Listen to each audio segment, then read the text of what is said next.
사도신경으로 우리의 신앙 고백하도록 하겠습니다.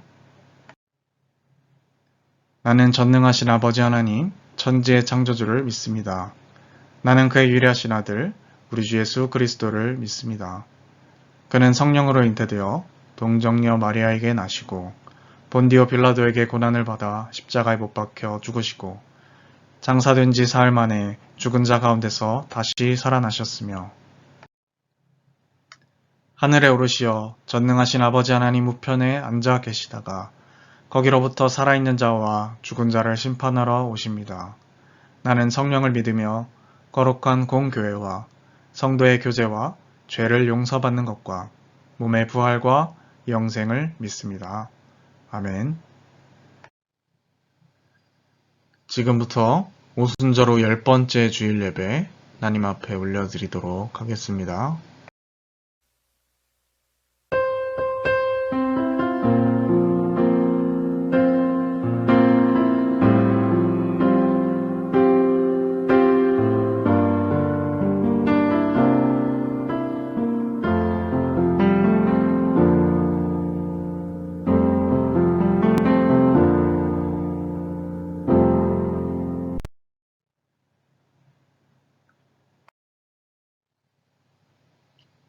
온 땅이여 여호와께 즐거운 찬송을 부를지어다. 기쁨으로 여호와를 섬기며 노래하면서 그의 앞에 나아갈지어다. 여호와가 우리 하나님이신 줄 너희는 알지어다. 그는 우리를 지으신 이요 우리는 그의 것이니 그의 백성이요 그의 기르시는 양이로다. 아멘. 역사의 주인이 되시는 공의로운 하나님, 오늘은 또한 광복절을 기념하는 주일로 함께 지키며 감사와 찬송과 영광을 오직 주님께만 올려드립니다. 주님께서는 국권을 빼앗기고 종살이를 하던 우리의 조상들을 사랑하셔서 그 목에 얹혀있던 멍에를 깨뜨려 주시고 이방인들의 모든 압제에서 벗어나게 하셨습니다.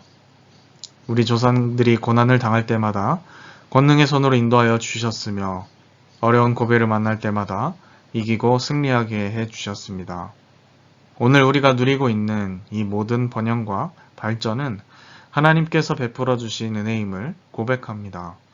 이 모든 것에 감사한 마음을 품고 정성껏 드리는 이 예배를 받아 주옵소서. 예수님의 이름으로 기원하옵나이다. 아멘. 성시교도 하도록 하겠습니다. 요셉을 양떼같이 인도하시는 이스라엘의 목자여 귀를 기울이소서. 그룹 사이에 좌정하신 이여 빛을 비추소서. 에브라임과 베냐민과 므낫세 앞에서 주의 능력을 나타내사 우리를 구원하러 오소서. 주께서 한 포도나무를 애굽에서 가져다가 민족들을 쫓아내시고 그것을 심으셨나이다. 주께서 그 앞서 가꾸셨으므로 그 뿌리가 깊이 박혀서 땅에 가득하며 그 그늘이 산들을 가리고 그 가지는 하나님의 백향목 같으며 그 가지가 바닥까지 뻗고 넝쿨이 강까지 미쳤거늘 주께서 어찌하여 그 담을 허시사 길을 지나가는 모든 이들이 그것을 따게 하셨나이까. 만군의 하나님이여 구하옵나니 돌아오소서. 하늘에서 굽어보시고 이 포도나무를 돌보소서. 주의 오른손으로 심으신 줄기요 주를 위하여 힘있게 하신 가지니이다. 만군의 하나님 여호와여 우리를 돌이켜주시고 주의 얼굴의 광채를 우리에게 비추소서. 우리가 구원을 얻으리이다. 아멘. 이 시간 한 주간을 돌아보며 앞에 화면을 참조하셔서 공동으로 낭독하며 드리는 기도의 시간입니다. 함께 낭독하며 기도 올리도록 하겠습니다. 평안과 안식과 기쁨을 주시는 하나님 아버지, 무더운 여름철에 저희의 건강을 지켜주신 것에 감사를 드립니다. 주님께서 이러한 은혜를 베풀어 주셨음에도 불구하고 저희는 주님의 마음을 아프게 한 일이 많았습니다. 방탕함이 휴식인 줄 오해하여 몸과 마음을 방종함에 맡기며 지냈습니다. 기도해야 할 시간에 기도하지 않았고 주일을 범하기도 하였으며 마땅히 예배해야 할 성도의 본분도 잊고 지냈습니다. 하나님께 영광을 돌리는 경건한 생활을 내려놓은 채 살다가 오늘 이렇게 부끄러운 모습으로 주님께 돌아와 용서를 구합니다. 자비의 주님, 회개하는 모든 죄를 용서해 주옵소서. 예수님의 이름으로 이 고백의 기도를 드립니다. 아멘. 이 시간 한 주간을 돌아보며 참회의 기도를 올려드리고 또 이 예배에 하나님의 은혜가 임하도록 함께 기도하도록 하겠습니다.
하나님께서 구하시는 제사는 상한 심령이라. 하나님이여 상하고 통회하는 마음을 주께서 멸시하지 아니하시리이다. 아멘. 함께 예수 우리 왕이여 찬송가 38장 찬양 드리겠습니다.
오늘 하나님께서 우리에게 주신 말씀은 누가복음 12장 49절에서부터 56절까지의 말씀입니다.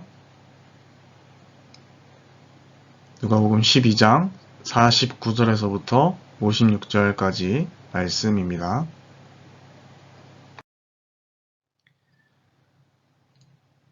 다시 교독하겠습니다. 내가 불을 땅에 던지러 왔노니 이 불이 이미 붙었으면 내가 무엇을 원하리요? 나는 받을 세례가 있으니 그것이 이루어지기까지 나의 답답함이 어떠하겠느냐. 내가 세상에 화평을 주려고 온 줄로 아느냐? 내가 너희에게 이르노니 아니라 도리어 분쟁하게 하려 함이로라. 이후부터 한 집에 5사람이 있어 분쟁하되 셋이 둘과 둘이 셋과 하리니 아버지가 아들과 아들이 아버지와 어머니가 딸과 딸이 어머니와 시어머니가 며느리와 며느리가 시어머니와 분쟁하리라 하시니라. 또 무리에게 이르시되 너희가 구름이 서쪽에서 이는 것을 보면 곧 말하기를 소나기가 오리라 하나니 과연 그러하고 남풍이 부는 것을 보면 말하기를 심히 더우리라 하나니 과연 그러하니라. 외식하는 하는 자여 너희가 천지의 기상은 분간할 줄 알면서 어찌 이 시대는 분간하지 못하느냐. 아멘. 오늘 하나님 나라 교정통이 있습니다 라는 제목으로 말씀 나누도록 하겠습니다. 네, 여러분 한 주간도 평안히 잘 지내셨습니까? 오늘 우리가 함께 읽은 본문의 말씀은 언뜻 읽어서는 참 이해하기가 쉽지 않은 것처럼 보입니다. 왜냐하면 예수님께서 마치 악당이 된 것 같아 보이기 때문이죠. 예수님께서는 오늘 말씀 가운데 평화가 아니라 분쟁을 일으키러 왔다라고 말씀하고 계시고 또 게다가 가족끼리 서로 싸우게 만들러 왔다라고까지 말씀하고 계십니다. 예전에 이 신천지라는 사이비 종교에서 이 가정 파괴에 대해서 심각한 논란을 이룬 바가 있죠. 여러 언론이나 PD수첩 같은 고발 프로그램들이 있었는데 그때 여러 목사님들께서 그 프로그램에 출연하셔서 이 신천지의 유해성을 설명하기 위해서 주로 이야기하셨던 그 주된 논지 중에 하나가 이 정통 교단은 가정 파괴를 일으키지 않는다라고 말했다라는 것입니다. 사이비이기 때문에 가정 불화를 만들고 떠나게 만든다. 그래서 신천지는 유해하다. 이런 식의 논리로 설명을 한 것이죠. 그런데 만약 그렇게 설명을 했을 경우, 그런 논리를 사용한다라고 했을 경우에 오늘 우리가 함께 읽은 예수님의 말씀은 더더욱 우리를 당황스럽게 하는 것 같습니다. 물론 여러분들 오해하시면 안 되는 것이 이 이야기는 절대로 신천지를 그래서 옹호해야 된다 이런 취지의 내용이 아니라는 것이죠. 신천지는 참고로 지금 새천지라는 말로 바꿔 쓰기도 하고 또 여러 가지 방법을 통해 위장 영업을 하고 있는 셈인데요. 교주 이만희를 신으로 섬기면서 성경의 여러 부분들을 입맛에 바꾸어서 억지로 끼워 맞추기식 해석을 하고 또 영생불사한다라고 믿고 있는 종교입니다. 그래서 오해하시지 말라는 차원에서 말씀드렸고요. 어쨌든 분명한 것은 유해 종교는, 사이비 종교는 이런 식의 가정불화를 유도하기 때문에 유해하다라고 했을 때 오늘 우리가 함께 읽은 말씀을 더더욱 미궁으로 빠지고 만다라는 것입니다. 이해하기 어려운 이 말씀을 약간은 풀어서 설명을 여러분들에게 해 드릴 텐데요. 이걸로도 아마 어떤 분들에게는 완벽하게 이 본문이 설명되어졌다라고 느끼기 어려울 수도 있을 것 같습니다. 우리가 지금 읽는 이 시기에도 참 당혹스럽고 어려운데 당시에 예수님의 설교를 듣는 청중들의 입장은 어땠을까요? 마찬가지로 저는 굉장히 당혹스럽고 어려웠을 것이라 생각합니다. 오늘 본문 가운데 나오는 예수님의 말씀 역시 우리가 이해하기 쉽지 않다라는 점을 알고 함께 말씀을 보았으면 좋겠습니다. 49절에서 예수님께서는 당신께서 불을 땅에 던지러 오셨다라고 말씀하고 계시는데요. 여기서 말하는 불은요, 성령의 불이 아닙니다. 긍정적인 의미의 불이 아니라 부정적인 의미의 불인 셈이죠.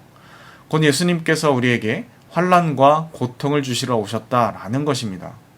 51절에서 이것을 더 분명하게 말씀하고 계신데요. 내가 세상에 화평을 주려고 온 줄로 아느냐? 내가 너희에게 이르노니 아니라 도리어 분쟁하게 하려 함이로다. 이렇게 말씀하십니다. 우리가 아는 예수님은 평화의 왕, 화평의 왕으로서 세상에 오셨고 그것을 위하여 목숨까지 내놓으신 분으로 알고 있지 않습니까? 그런데 예수님께서는 스스로 아니다. 내가 온 것은 화평이 아니라 분쟁을 주기 위함이다 라고 말씀하십니다. 그 결과 한 집에 5명이 있다면 둘씩, 셋씩 편을 나누어서 싸우게 될 것이다. 그렇게 아버지와 아들이 싸우고 어머니와 딸이 그리고 시어머니와 며느리가 서로 분쟁하게 된다라는 것입니다.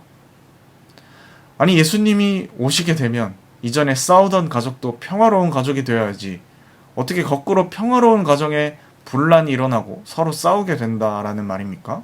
이게 말이 됩니까? 이런 말씀을 읽고서도 혼란을 느끼지 않는 사람이 있다면 아마 그 사람은 성경을 제대로 읽은 것이 아니지 않을까 생각을 합니다. 자, 그런데요. 사실 오늘 말씀은 이미 구약성경 미가서 7장 6절에 언급된 바라는 사실을 기억할 필요가 있습니다. 아들이 아버지를 멸시하며 딸이 어머니를 대적하며 며느리가 시어머니를 대적하리니 사람의 원수가 곧 자기의 집안 사람이리로다. 이 말씀은 미가 선지자가 예언한 말세의 모습을 그려낸 것입니다. 그때가 되면 경건한 자가 세상에서 끊어지고 정직한 자들이 사라진다라고 말씀하고 계신 것인데요. 무리가 다 피를 흘리려고 매복하며 두 손으로 부지런히 악을 행한다 라는 말씀도 같이 미가서에서 다루고 있습니다. 이웃도 믿을 수 없고 친구도 의지할 수가 없습니다. 그때가 바로 오늘 예수님께서 인용하고 계신 아들이 아버지를 멸시하며 딸이 어머니를 대적하고 며느리가 시어머니를 대적함으로 사람의 원수가 곧 자기 집안 사람이 되는 때라는 것이죠. 미가 선지자는 그때 하나님의 형벌의 날이 임할 것이라고 예언한 바가 있습니다. 그러나 그럼에도 불구하고 이 미가는 희망을 잃지 않는데요. 왜냐하면 바로 그때 하나님께서 놀라운 일을 행하실 것이기 때문입니다. 그때 하나님은 이스라엘이 과거 애굽에서 나온 것처럼 자기 백성들의 죄악을 발로 밟으시고 깊은 바다에 던지심으로 그들을 깨끗이 용서하시고 일찍이 아브라함에게 맹세하신 당신의 구원의 약속을 이루실 것이라고 말합니다. 자, 이처럼 미가서에 등장한 하나님의 때, 형벌의 날, 구원의 성취 같은 이 중요한 키워드를 통해서 우리는 오늘 본문 말씀이 무엇을 말하는지 그 핵심을 어느 정도 이해할 수 있을 것 같습니다. 그러니 예수님의 말씀은 당장 가족끼리 나가서 치고받고 싸워라 라는 취지에서 하신 말씀이 아니고 지금이 바로 미가 선지자가 예언했던 그 마지막 때 하나님의 형벌이 임할 곧 하나님의 때 카이로스라는 것입니다. 그런 의미에서 예수님께서는 내가 불을 땅에 던지러 왔다 라고 하신 것이죠. 그렇게 하나님의 말세의 형벌이 이미 시작되었다라고 알려주고 계신 것입니다. 그러나 하나님의 형벌이 절정에 달하는 때는 온 세상이 불바다가 되는 때가 아닙니다. 그때는 바로 예수 그리스도께서 이 세상의 모든 죄를 짊어지시고 십자가 위에서 죽으실 때입니다. 예수님께서는 이를 당신이 받으실 세례에 비유를 하고 있는 것이죠. 49절과 50절 말씀입니다. 내가 불을 땅에 던지러 왔노니 이 불이 이미 붙었으면 내가 무엇을 원하리요? 나는 받을 세례가 있으니 그것이 이루어지기까지 나의 답답함이 어떠하겠느냐? 이렇게 말씀하고 있습니다. 하나님의 심판의 절정, 곧 예수님의 십자가의 죽음이라는 이 그리스도의 세례가 이루어지기까지 예수님은 큰 어려움을 겪게 될 것이라는 겁니다. 그러나 여기에는 제자들이 낙심하지 말고 오히려 소망을 가져야 할 것을 강조하는 예수님의 복선이 깔려 있는 것이죠. 왜냐하면 미가서의 예언처럼 하나님께서 곧 놀라운 일을 행하실 것이기 때문입니다. 하나님께서는 예수님의 부활을 통하여서 과거 이스라엘이 애굽에서 나올 때와 같이 예수 그리스도 안에서 온 인류의 죄악을 발로 밟으시고 깊은 바다에 던지심으로 그들의 죄를 깨끗이 용서하실 것입니다. 그리고 일찍이 아브라함에게 맹세하신 구원의 약속을 마침내 이루실 것입니다. 그렇게 새로운 출애굽의 새로운 시대, 즉 하나님 나라가 시작되는 것이죠. 우리가 이렇게 비유를 해볼 수 있을 것 같습니다. 몸의 밸런스가 무너져 있는 사람이 재활 운동을 하거나 교정을 하게 되면 처음에 상당히 아프죠. 예수님의 말씀대로 살려고 하면 마찬가지로 무조건 평화가 일어나고 무조건 형통하고 만사형통하고 행복하고 무통한 것이 아니라 때로는 세상으로부터 저 자식은 도대체 뭐냐? 저 자식은 뭔데 혼자 저렇게 야단이냐라는 평가도 종종 들을 수 있다라는 겁니다. 그리고 그 과정에서 우리는 고통스러울 수 있다라는 것이죠. 그래서 예수님께서 되묻고 계십니다. 내가 세상에 화평을 주러 온 줄 아냐? 아니야. 나는 분쟁하게 하려 합니다. 그렇게 말씀하신 겁니다. 자, 세상이 생각하고 있는 개념으로서의 화평 무엇입니까? 당시에는 팍스 로마나라는 것이었습니다. 이미 설명드린 바가 있지만 또다시 설명드리면 로마를 중심으로 한 평화라는 의미죠. 당시 이스라엘은요, 유럽의 최강자였던 로마 제국의 식민지인 상태였습니다. 로마 제국이 내세우는 슬로건 팍스 로마나는 로마를 중심으로 로마를 철저히 위하는 평화인 것이죠. 그런데 이 로마가 주장하는 평화는 모두에게 이롭고 좋은 그러한 평화일까요? 아니겠죠. 철저히 제국주의적인 논리, 강자의 논리입니다. 자기네들이 식민 지배를 하고 착취를 하면서 누리는 기득권이 그대로 유지되는 분쟁이 없는 평온한 상태. 그러면서도 지배하는 식민 국가들이 이 로마 제국의 힘 때문에 아무 반론을 제기하지 못하고 숨죽여 살아야만 하는 조용하고 편안한 상태입니다. 당연히 이 평화는 로마만을 위한 평화일 수밖에 없는 것이죠. 유대인들이 생각했던 평화는 그나마 성경에 근거하긴 합니다마는 이들의 평화 역시 자기네들의 민족주의 중심적으로 짜여져 있다라는 점에서 부족합니다. 메시아가 와서 우리가 지금 식민 지배를 받고 있긴 하지만 다시 그 메시아가 우리를 강한 나라가 되게 만들 거야. 그때는 이방인들 이 자식들 이거 국물도 없어. 몇 배로 우리가 갚아줄 거야. 유대인들이 벼르고 있던 평화는 바로 이러한 이미지였죠. 그러니까 로마의 평화나 또 유대인들이 생각했던 평화나 둘 다 틀린 모양이라는 것이죠. 생각이 잘못된 겁니다. 오직 예수님만이 정상인 것이죠. 모두가 미쳐버린 세상 속에서 혼자 정신 차리고 제대로 된 목소리를 내면 그 사람이 미친놈 취급을 받을 수밖에 없겠죠. 제가 아까 교정에 대한 얘기를 또 드렸지만 여러분 삐딱한 자세, 비틀어진 골반, 안 좋은 자세로 있던 사람이 밸런스 운동을 해서 교정을 시도하려고 하면 어떻습니까? 너무나 아프고 고통스럽죠. 그런 겁니다. 예수님께서 말씀하시는 이 분쟁과 불화는 결국 하나님께서 우리에게 치료하시는 과정 가운데서 일어나는 일종의 교정통이라는 것이죠. 그러나 여러분, 예수님의 말씀이 바로 이 예언을 염두에 두고 하신 말씀이라는 걸 알아챘다 하더라도 우리가 당장 이 말씀 앞에 순종하기는 상당히 어려울 것입니다. 왜냐하면 가족끼리 싸우게 된다라고 말씀하시는 거잖아요. 어쨌든 예수님의 말씀을 따르다 보면 어떨 때는 정말로 이렇게 심각한 불화가 일어날 수도 있다라는 것입니다. 저는 종종 이 자세가 습관이 막 좋진 않기 때문에 교정과 재활 운동을 통해서 이걸 교정하고자 무던히 애를 쓰기 때문에 잘 알지만요. 그럼에도 불구하고 때로는 정말 하기 싫어서 쉴 때도 있고 잘 안 하게 될 때도 있습니다. 왜냐면 너무 아프기 때문이죠. 또 때로는 너무 뭔가 귀찮기 때문이죠. 그리고 뭔가 몸이 더 좋아지는 게 아니라 어떨 때는 마치 잘못되는 것 같은 통증이 동반되기도 합니다. 제가 그렇게 말한 적은 없지만 제가 만약에 병원에 찾아가서 이런 이야기를 하면 의사분이 뭐라고 말씀하실까요? 그래도 해야 합니다 라고 이야기하지 않겠습니까? 남은 건 뭡니까? 내가 이 의사 선생님의 말을 신뢰하고 열심히 운동을 해서 처음엔 아프지만 꾸준히 이것을 해서 극복해내든지 아니면 순간의 그 통증을 못 참고 계속 더 점점 아프고 악화가 되든지 둘 중 하나이지 않겠습니까? 네, 여러분 이걸 안다라고 해서 이것을 습관으로 옮기는 것이 쉽지 않다라는 겁니다. 알아도 쉽지 않다라는 것이죠. 예수님의 이 당황스러운 말의 의도를 제가 방금 설명드린 것처럼 완벽하고 나름대로 최선을 다해서 깔끔하게 설명드렸습니다만은 그렇다라고 해서 여러분들이 바로 하나님 말씀대로 순종하고 살 수 있는 것은 아니다라는 것입니다. 예수님께서는 당신을 따르는 자들이 시대, 즉 하나님의 때를 제대로 분별할 것을 촉구하셨습니다. 바로 거기에 하나님의 나라가 있기 때문이죠.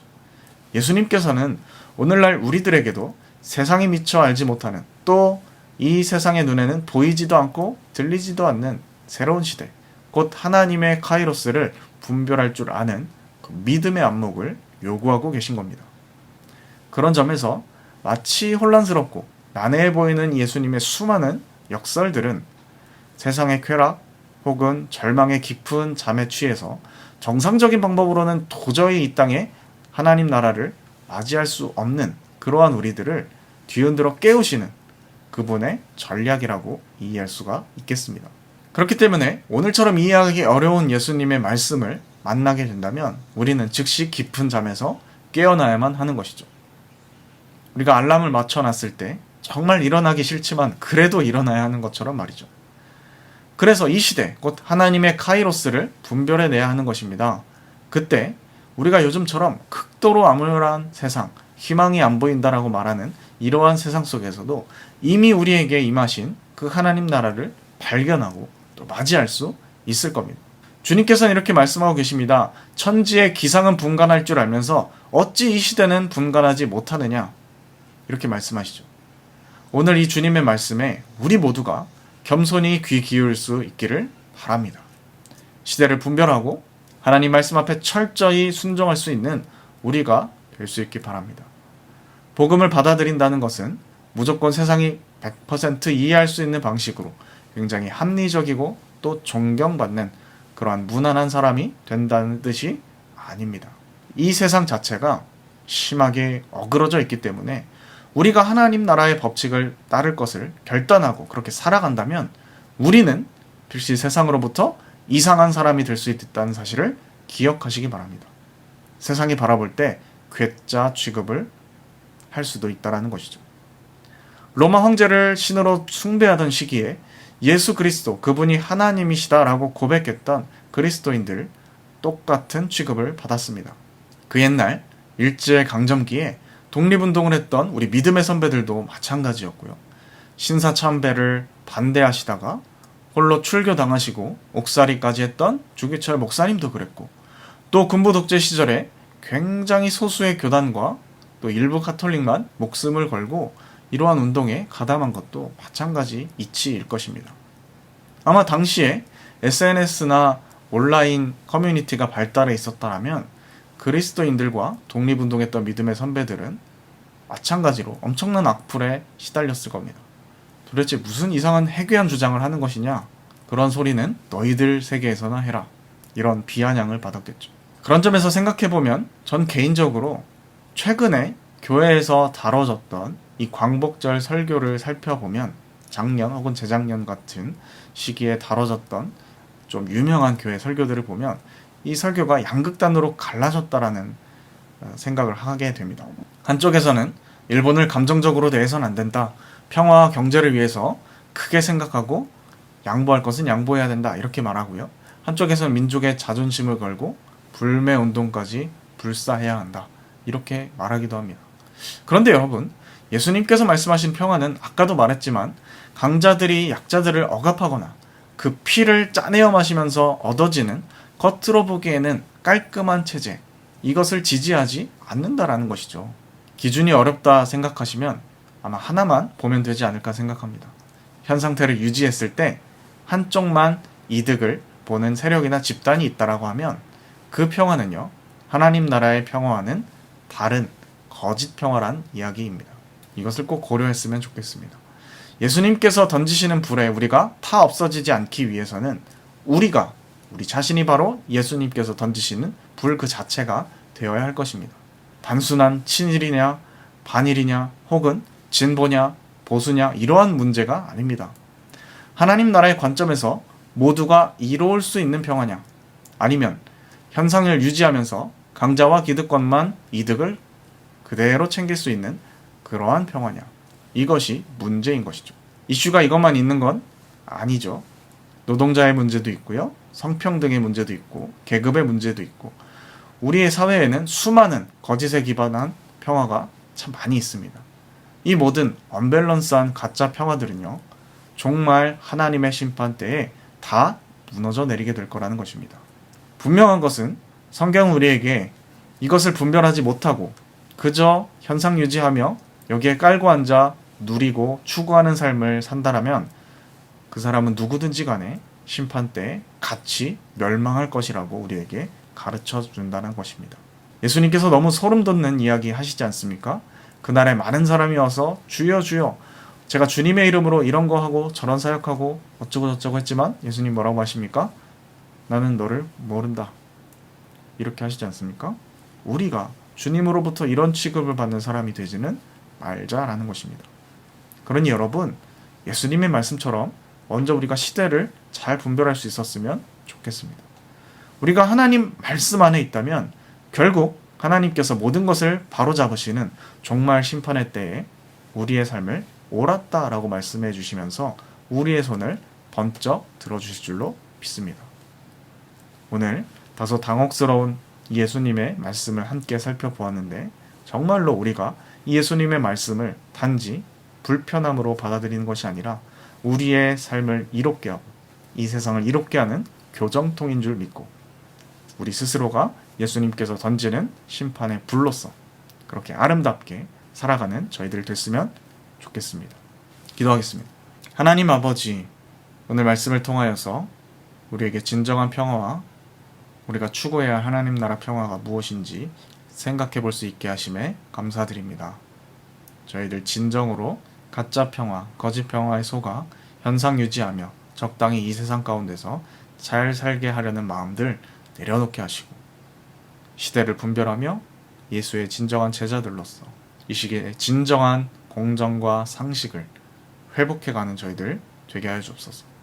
어떠한 정치적 진영 논리에 따른 것이 아니라 하나님의 나라와 진리와 말씀을 기준으로 그렇게 살고 행동하길 원합니다. 저희들 가운데 함께 해주시고 인도해 주셔서 그 옛날 어두웠던 시기에 하나님 나라의 평화를 외치며 독립운동을 했던 수많은 믿음의 선배들과 같이 그 믿음의 발자취를 걸으며 주님 오실 길을 예비하는 저희가 되게 하여 주옵소서. 함께 하실 줄 믿사오며 이 모든 말씀 예수님의 이름으로 기도드립니다. 아멘. 말씀을 결단하며 또 우리 소유일보를 드리는 봉헌의 시간입니다. 함께 찬양하며 우리의 삶을 하나님 앞에 드리도록 하겠습니다. 계좌는 참고하셔서 자율적으로 해주시길 바랍니다. 예수로 살리 찬양하시겠습니다.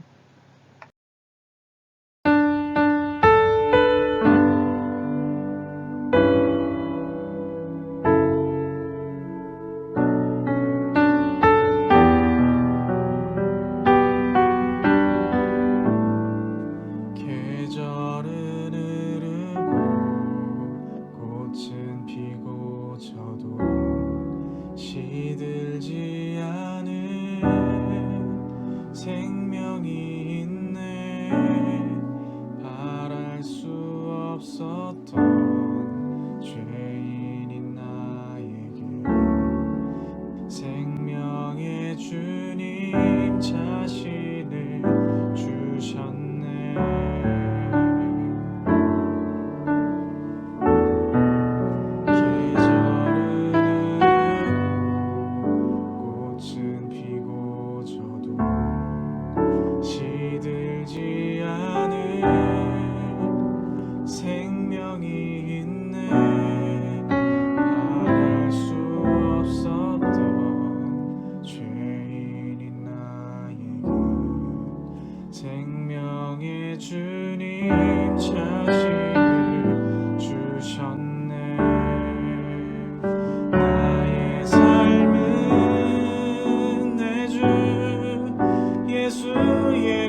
예수의 것이니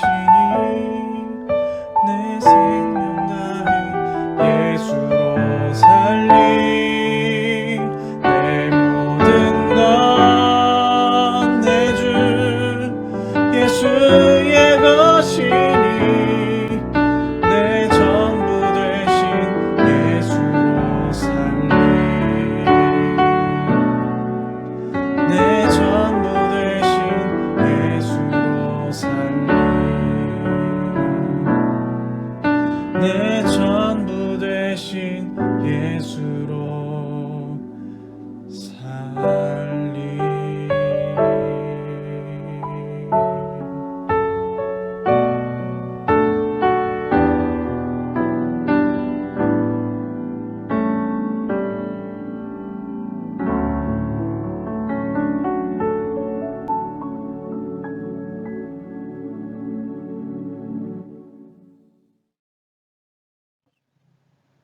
하나님 아버지, 오늘도 주님의 이름을 높이고 찬양하며 귀한 말씀을 통하여 우리 삶을 진단하고 또 깨닫게 해주심에 감사를 드립니다. 저희들 오늘 누가복음 말씀을 통하여서 우리의 재물관은 어떻게 형성되어 있는지, 우리는 무엇을 향해서 달려가고 살아가고 있는지 확인하였습니다. 어리석은 부자처럼 살지 않게 하여 주시고 저희들이 진정으로 주님의 인도하심을 따라서 하나님을 향하여 바쳐진 삶, 이웃을 향하여 기꺼이 나눌 줄 아는 삶을 살아가는 저희들 되게 하여 주옵소서. 사람이 아니라 하나님 바라보시기에 착하다, 충성된 종아, 듣기를 더 기뻐하고 즐거워하는 참된 복된 인생 되게 하여 주옵소서. 저희들의 몸짓을 통하여 하나님 나라 확장되어지며 하나님의 온전하신 성품이 왜곡 없이 세상 가운데 전파되어지기를 소망합니다. 함께하여 주시고 저희 삶을 이끌어 주옵소서. 주께서 인도하실 줄 믿사오며 이 모든 말씀 예수님의 이름으로 기도드립니다. 아멘. 축도로 예배 순서 마치도록 하겠습니다. 지금은 우리 구주 예수 그리스도의 은혜와 하나님 아버지의 극진하신 사랑하심과 성령의 인도 역사 충만케 하심이 오늘 함께 말씀을 듣고 진정한 하나님 나라의 평화를 추구하고 이 시대를 분별하며 이 시대의 진정한 공정과 상식과 하나님 나라 평화를 추구하며 살아가기를 마음속에 다짐하는 주님의 자녀들, 백성들 머리 위에 지금부터 영원까지 함께 하옵시기를 축원하옵나이다. 아멘.